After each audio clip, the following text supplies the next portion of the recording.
Why was Ten Hag's press so effective, how Manchester United exploited Liverpool defensively, and why Ten Hag's personnel change at half-time was so effective. So Ten Hag's defensive system worked perfectly, particularly in the first half. When coming up against Liverpool, you need to find a way to shut down the fullbacks, Trent Alexander-Arnold and Andy Robertson, who are Klopp's two best progressors of the ball from deep positions. But you also need to try to negate your central midfield getting overrun, with Firmino playing as a false 9 rather than holding an advanced position. And throughout the majority of the game, I felt Ten Hag's tactical plan suppressed Liverpool's ability to get the most out of either of these two areas. From the start of the game, we saw Manchester United pressing Liverpool in a 4-2-3-1 shape as Klopp's side used a 2-3-3-2 shape in possession, with Rashford leading the press in Liverpool's defensive third, as Sancho and Elanga maintained high positions, ready to pressurise Trent and Robertson if they received the ball, and Bruno Fernandes sat on Henderson, who played in that deep single pivot role. Ten Hag did this in order to enable his side to man-to-man press Liverpool's 2-3 shape in their build-up phase, and in the centre of the pitch, Liverpool did have a 3v2 as Firmino played an extremely withdrawn false 9 role,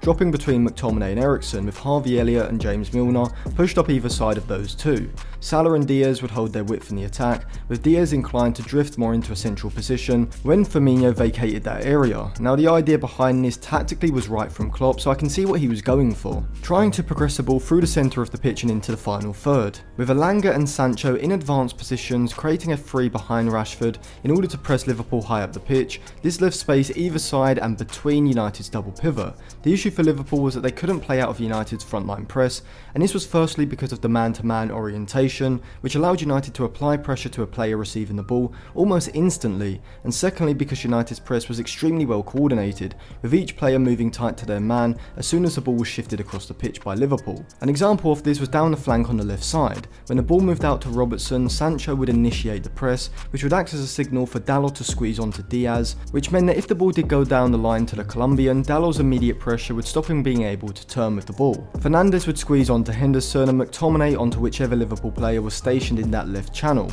meaning that all of Diaz's passing options would be marked, and this is where Liverpool's attack would often break down. United were fantastic in the first half at holding a high defensive position, but still allowing Gomez and Van Dijk time on the ball, which allowed them to compress the space in the centre of the pitch. Ten Hag also instructed Rashford and Fernandes to use a pass back to the centre-backs or goalkeeper as a trigger to initiate the aggressive press, and this would act as a signal for the rest of the players to push up onto their man to create a vertically compact press. Because Firmino was dropping into the midfield, Liverpool had a 3v2 with Elliott, Milner and Firmino against McTominay and Eriksen, and so Lisandro Martinez was given the freedom to play as a stopper centre-back, pushing out of the back line when necessary to pick up one of those three. Ten Hag's side did a very good job of stopping Liverpool being able to progress the ball out of their half, but when Klopp's side were able to do this, United would drop off into a 4-4-1-1 shape, with Sancho and Elanga dropping back to close the space either side of Eriksen and McTominay, with Sancho and Elanga also being prepared to track the runs of Trent and Robertson down the flanks as well. In possession, we saw United use a 2-4-3-1 shape, with Elanga and Sancho being instructed to hold their width high up the pitch,